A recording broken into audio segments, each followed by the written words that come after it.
It's really knowing the story. And actually, when I first joined the company, I did go and join the company to work on just frozen fully cooked. And I was going to be selling nuggets, and I was going to tell you how many that the consumer wanted in a bag and what shape and size and all that fun stuff. And I started to ask a ton of questions because we are such a vertically integrated organization. And the more I asked questions, the more then I was actually offered a ton of opportunity then to take on more responsibility in the spaces I never thought I would be interested in.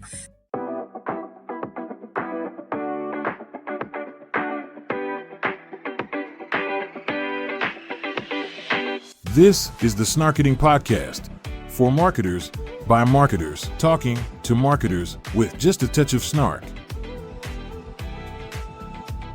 Now, here are your hosts, Valerie Vespa and Matt Wurst.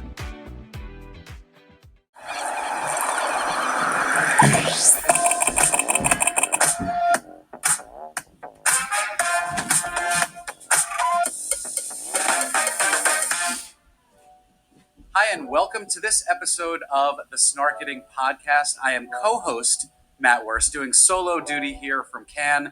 Valerie is out with clients walking the Croisette. I'm not sure where she is, but hopefully she's having fun wherever she is. But I am joined today by a very special guest here at a very special location. We are here at the amazing Sport Beach. Thank you to the Stagwell team for hosting us. And I am joined by Jody Hallman, who's the VP of Integrated Marketing at Perdue. Welcome. Thank you. I'm so excited to be here this So week. I am excited to have you here, but I learned something recently that you have never been to Cannes before. Never. This is a first trip for you, and I want to know everything about everything that got you here and why you decided to make this the year that you made your Cannes debut. Oh dear. Well, of course, when I was born, no, I won't start there. I think really the biggest thing that made this year the special year is we have been, as an organization, Perdue Farms has a legacy in advertising. Our founding father, literally, Frank Perdue, started advertising, taking a commodity, putting his name on it, created branding in a space that otherwise never had a brand to it. And I've had the luxury of working with them for the last 16 years on that legacy. But we also know times are changing. How you interact with brands, what you want to know about them, how you want to learn about them. We have to change our mentality, right? Frank could just sit on a screen and people trusted him. He was like, I put my name on it. You can call me out if it's not bad quality. That was the luxury of it. Now they want to know a lot more. And we have the great honor of having still tons of the family in the business. But they give us this kind of latitude to now go and find innovative ways to make sure that we're telling that story in a way that is inventive, it is next generational, and we're reaching, that next set of buyers that are going to still continue to consume chicken 4 times a week. Well, we are in the thick of this amazing week. It is a little warm. You're experiencing Cannes in all of its beauty, its glory. I don't think it's like this all year round. The humidity, the temperature conditions may not be ideal for poultry storage, but that's another story. But as we're getting into this week and as you're meeting incredible people and seeing these brilliant innovators and creatives, are there any standout takeaways, thoughts, innovations that you've seen that you have to bring back with you to the farm? Yeah, one of the biggest spaces that I definitely came in with some interest, and I am already only on day 2, leaving with excitement, is in the audio space. Audio is a really interesting thing for us, and exactly. We're recording audio and video. Yeah, but this is the medium that people are discovering content, right? Maybe a byproduct of me having 3 Gen Z in my own household and knowing that there is a constant AirPod always in an ear, so I get half of their attention. Yeah. But there's also such magnitude that a brand can then have in that space and really getting it right. So recently we really took the effort to really canonize what is Perdue's sound. So we created our first ever sonic brand, our sonic logo. Does it have any clucking in it? No, because you guys are bigger than just poultry. There is Correct. a protein story here. So what is the sound of protein? Well, so we call it Clean Eats. Clean Eats, okay. So you can find it actually in our latest video content and, video hitting broadcast in just a couple months, but it's been in OLV and CTV for a bit. And and we are now going to take that into truly being in an audio space, because the idea of this next gen needing to always see is just not realistic. They need to hear it. They need to know it, and they need to feel it. Well, and it's an interesting insight, and it's not something that your traditional marketer or even someone who's been working in the space as long as we have, not to age us collectively, right. Yeah. But innovation can come from a number of different sources. Where do you draw from or get that inspiration? Right, there was an insight there, obviously.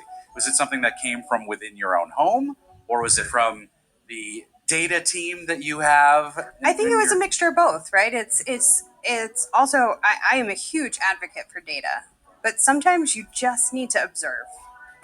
You spend time in places where that next gen consumer is. Spending time, even for us at Purdue, we're based in Salisbury, Maryland. There's Salisbury University. Their business school is the Frank Perdue School of Business. I love going over there and just sitting on a bench and kind of watching them and understanding how and why this younger generation is making some of their choices, not just always food-based, but just how they're taking in and engaging each other. Well, it's what I find fascinating is we've talked to so many marketers over the years who have worked in retail and they've worked in entertainment and all these amazing verticals. But one of the stories I like to hear from them is how they get, into the weeds. Sometimes they're working at the register of a store, right? Have you gotten, I don't want to say your hands dirty, because in this industry, I know that can mean a lot of different things, but in the almost nearly 2 decades that you've been working with the company, have you gotten to experience a little bit of what others in the company do that inform how you market, how you think, how the audience perceives you? Absolutely. It has been an incredible journey that I've been able to be on, to learn not just about what we, do to, produce fantastic chicken dino nuggets, but they are fantastic. My kids can attest to that as well.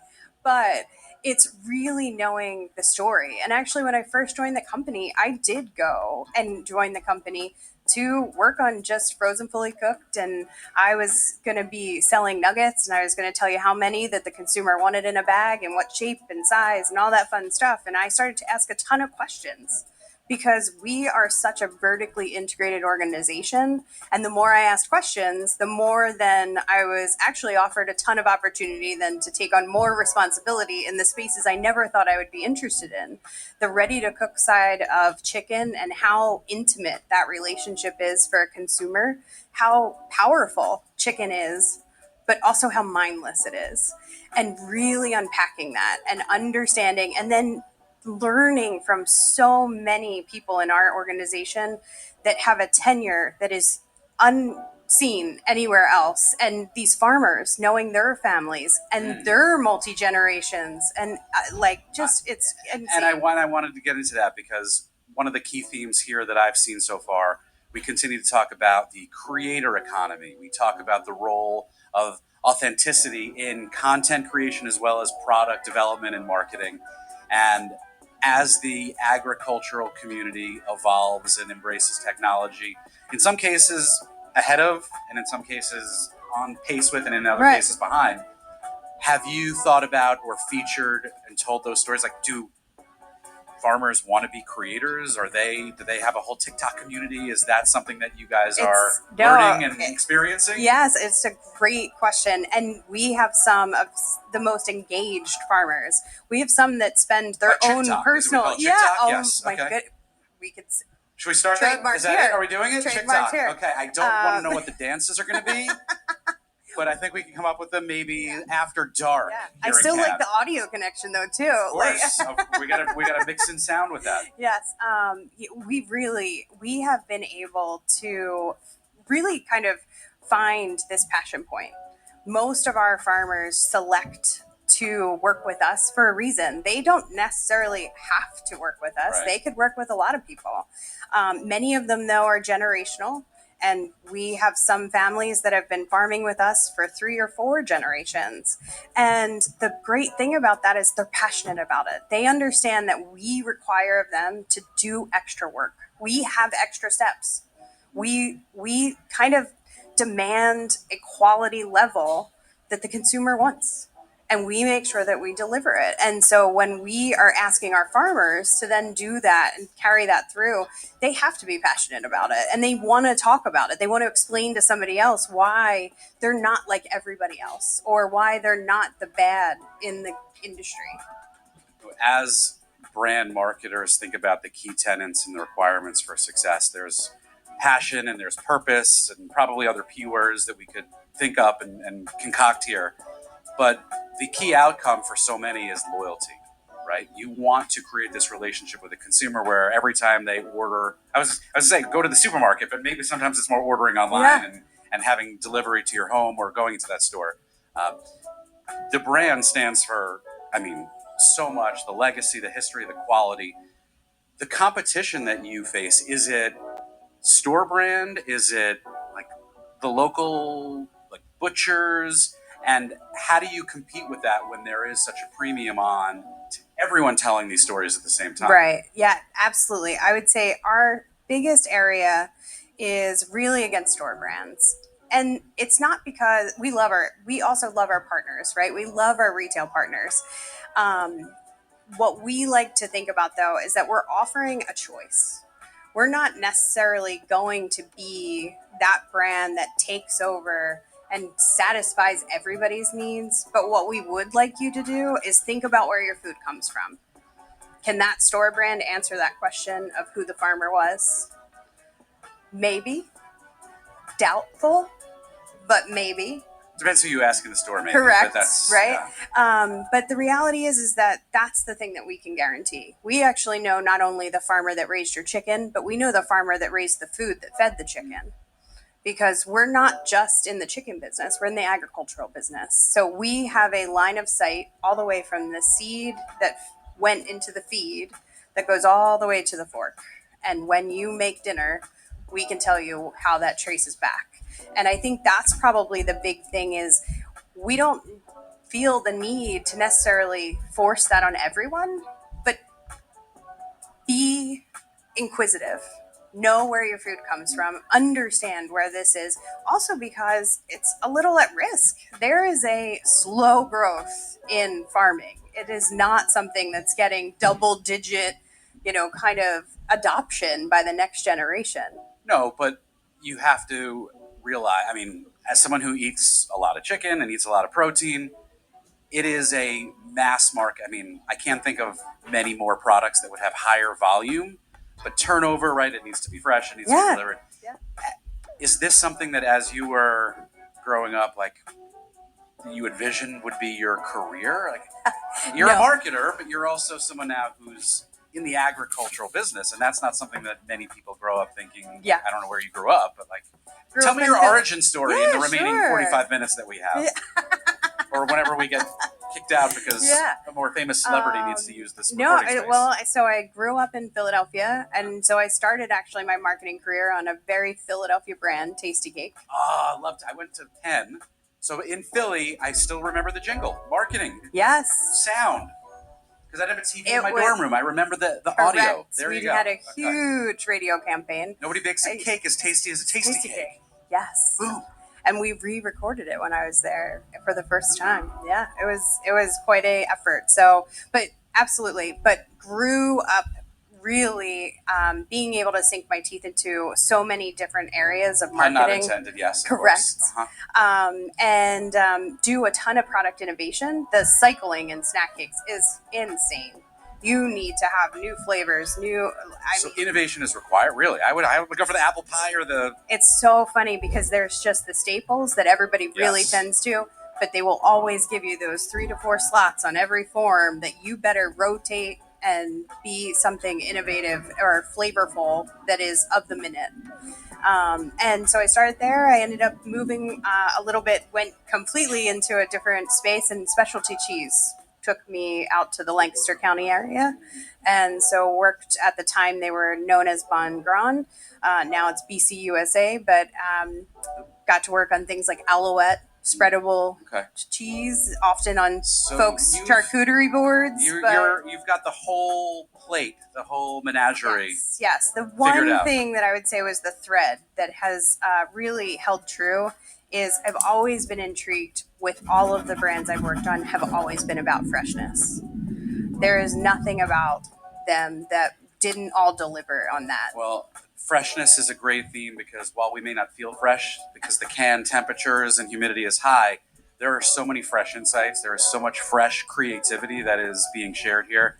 Is there anyone you want to meet, whether it's an amazing celebrity athlete here at Sport Beach or a fellow marketer that you have a lot of respect for and you are hoping to bump into here? So I know I should go with like the professional answer, but I'm going to 100% channel Philly, and I am so excited to see Kevin Hart this week. All right. Go Birds.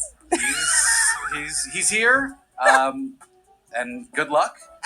Now they travel with entourage. Used to be able to just bump into anybody, but now it's all very curated. I heard maybe the Kelseys are here. Yes, you might have another Eagle center, front and center. Last question, and I think you are the most qualified to answer this. It's the hardest question I think I've ever asked on this podcast. What came first, chicken or egg? Eggs. Arthur Perdue started in the egg business. It was Frank that actually is the one that got him to move from eggs into chicken. And that's no yolk. Mm-hmm. Thank you, Jody, for being here with us. I've truly enjoyed getting to talk to you, get to know you. I'm already hungry for some poulet. Poulet? I don't know how you say it. Poulet. Poulet, yeah. Here in France, it's on every sandwich, but I'm ready to go get some fresh Perdue back home. Yeah. So thanks for being with us. Absolutely. And thank you guys for tuning into this episode of the Snarketing Podcast.